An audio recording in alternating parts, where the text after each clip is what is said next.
ng ating mga namumuno ay magsimula ng kanilang tunay na tungkulin, tunay na pinanumpaang tungkulin sa ating bayan at mamamayan. Kaya naman po ang suporta ng mamamayan ng unang distrito ng Batangas ay buong-buo para kay Congressman Leandro Ligarda Libiste. Dahil ang kanya pong hangarin ay hindi lang para sa mamamayan ng unang distrito, kundi sa mamamayan ng buong Pilipinas. Kaya naman, handang-handa po ba ang mamamayan ng unang distrito?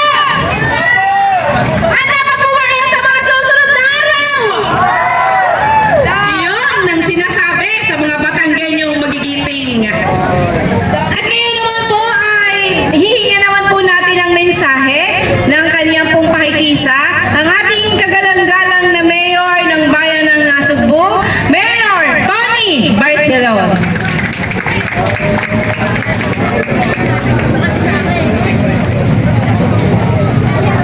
Maraming salamat. Sa inyo po lahat, mahal po mga kababayan, ating po mga panawin, sa ating po galang-galang na congressman na yan, sa ating po mga kasama buhat sa Nasugbu, mga panawin, sa po magandang tanghali sa inyong lahat. Ang araw pong ito ay araw ng kagitingan.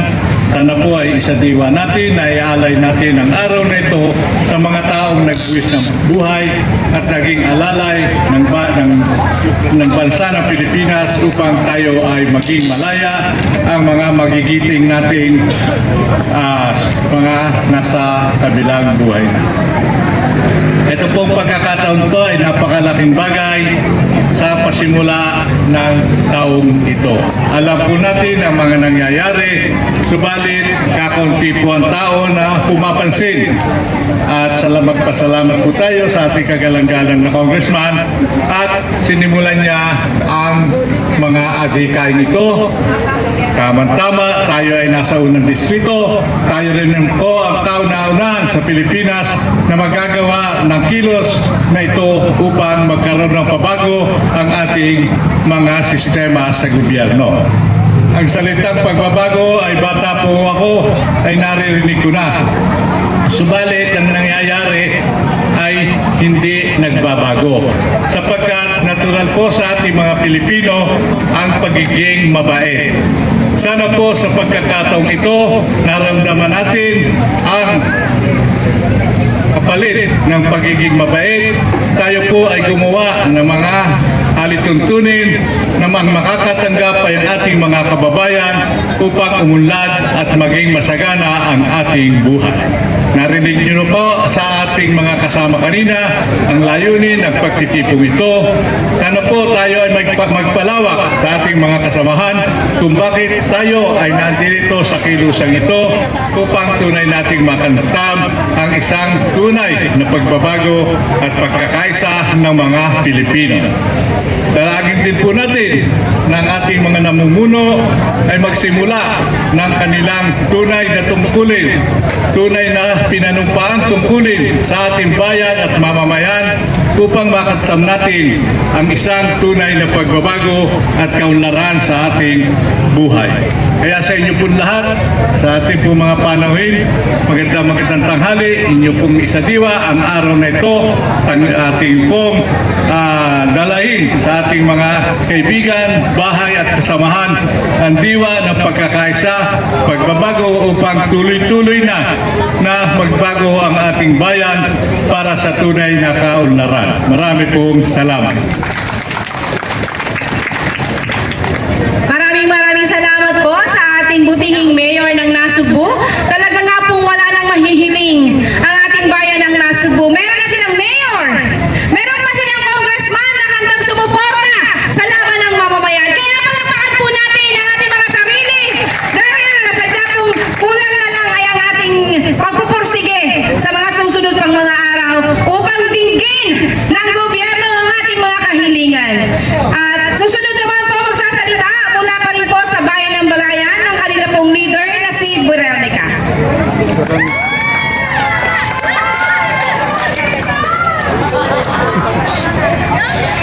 Una sa lahat, magandang araw po sa inyong lahat. At lalong-lalo na sa mahal na mahal ng Barangay Nueve, si Congressman Leandro Legarda Libiste. Nandito po ang Barangay 9 na nagkaisa upang isulong ang pagbaba ng langis. Dahil nararanasan ng taga-Balayan o taga-Barangay 9, GIS, 8, lahat ng barangay at sa buong mundo ang krisis ng langis. Nararamdaman ng mga driver, mangingisda, sa mga palayan, nararanasan nila, lalo ng mga estudyante at ang mga bata natin, ramdam na ramdam nila ang kahirapan ngayon dahil sa langis na iyan. Ngayon, nagpapasalamat ako sa aming congressman na siya ang nagsusulong na maibaba ang langis sa buong mundo. Yun lang po masasabi ko at maraming salamat po.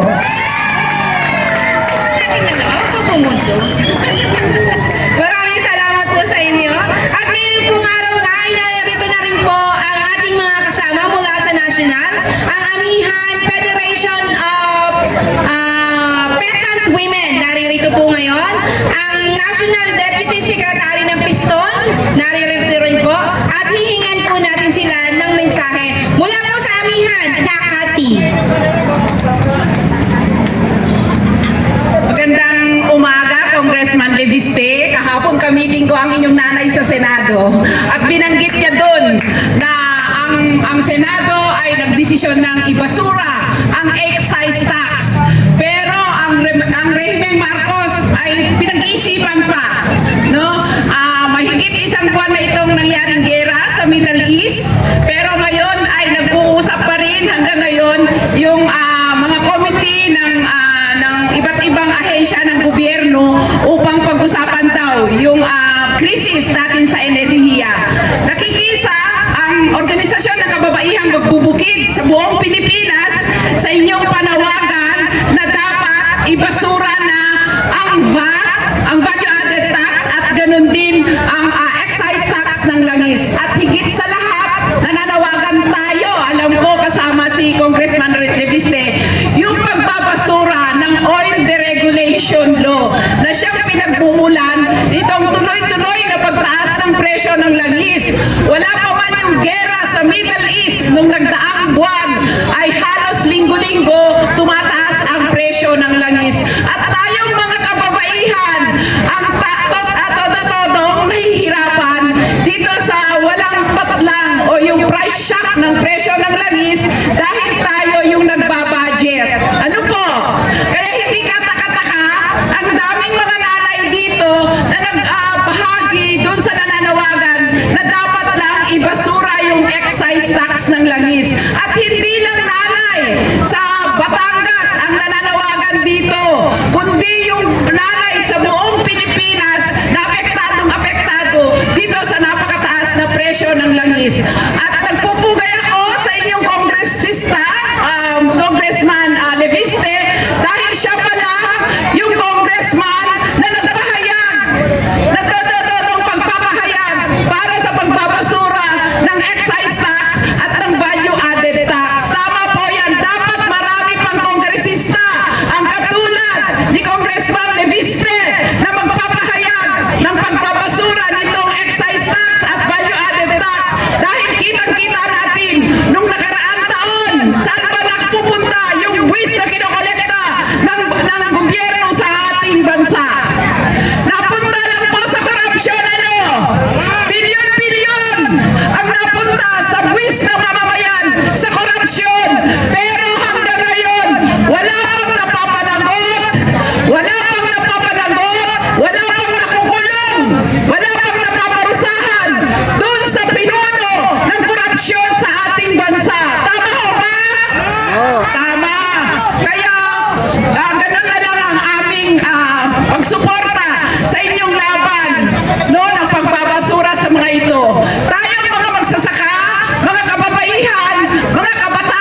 magtatanim na magtutubo dito sa 50,000 support production subsidy dahil sa laki na ng aabutin ng kailangan natin para makapagtanim sa ating mga palayan, makapagtanim sa ating mga tubuhan.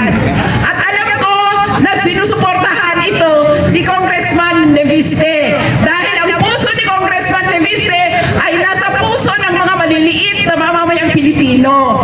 At sinasabi natin, tama yung binanggit kanina ng nagsalita, na ang problema sa ating bansa ay yung sistema na. Hindi na kayang palitan ng reforma yung ating sistema. Kailangan na talagang palitan yung buong sistema ng ating bansa na ang mga namumuno ay mga political dynasties, ang mga namumuno ay ginawa niyang negosyo yung kanilang posisyon sa gobyerno. Ano po? At tayo ang palaging biktima. Tayo yung palaging biktima at nananawagan tayo na dapat managot ang lahat ng sangkot dun sa napakalaking korupsyon na nangyari sa ating bansa at mawawala lang ito kapag nawala na ang political dynasties sa politika ng bansa. Kaya muli, kaisaan nyo kami sa inyong panawagan, kaisaan nyo kami sa inyong laban na hanggat walang tunay na reforma sa lupa para sa mga magsasaka, hanggat walang tunay na industrialisasyon sa ating bansa, ay tuloy-tuloy yung ating kahirapan, kagutuman na nararanasan ng malawak na bilang ng mamamayang Pilipino. Siyempre, kasabay din yan, ay nananawagan tayo ng mga pagbabasura, ng mga di pantay na kasunduan na pinasok ng ating gobyerno. Halimbawa na lang dito, yung rice liberalization law na mula nung naisa batas ito ay tuloy-tuloy na, na napakataas ang presyo ng bigas, tuloy-tuloy na rin na number one rice net importer ang Pilipinas at higit sa lahat ay tuloy-tuloy yung pagkalugi ng ating mga magsasaka dahil dun sa napakababang presyo ng kanilang palay habang tuloy-tuloy yung pagtaas ng mga gamit nila sa produksyon. Kaya lahat po yan ay dapat ibasura. Ganun din, kailangan ibasura yung Mining Act of 1995 na yung pagsira sa ating mga likas yaman ay tayo palagi ang biktima. Tayo yung nalulunod. Tayo yung nawawalan ng mga tirahan kapag malaking pagbaha. Kaya pag nagsama-sama ang maliliit, sama-sama ang maraming mamamayang Pilipino na hirap sa kalagayan ng mga ganito, ay tiyak kaya nating baguhin ang sistema. Ano po, tama ho ba?